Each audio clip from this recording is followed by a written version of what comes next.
Hi guys, ito napakalupit. Good morning. Umagang-umaga kasi. Sige mga 6:10 pa lang. Ayan. Actually, ayan o. Pe-flex ko nga pala sa inyo. Ayan o. Ayan yung Christmas tree ng Araneta. Ayan. Ayan yung ano, ilalagay nila sa taas o. Ayan o. Yan yung ilalagay nila sa taas. Ang lalaki niya no.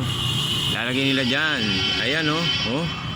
Actually, pag nilagay nila sa taas, nagmumukha siyang maliit. Pero ang lalaki talaga. Legit. Ang lalaki. Tingnan nyo yung Christmas ball o. Ayan o. Ayan o, oh.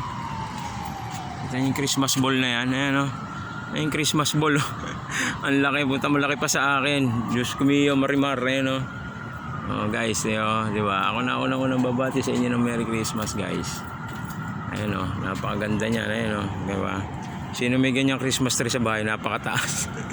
Siguro kung tatantayin ko siya, siguro baka mga 50 feet yan siguro, no? Ayan o, oh. Pasensya na kayo Araneta, na-excite na ako sa Christmas tree nyo. Ayan, na-i-launch ko na. Ayan o, grabe yung lalaki na regalo. Ayan o, solid. Diba? Paano guys, ako na unang babati sa inyo ng Merry Christmas. Ayan o, thank you so much.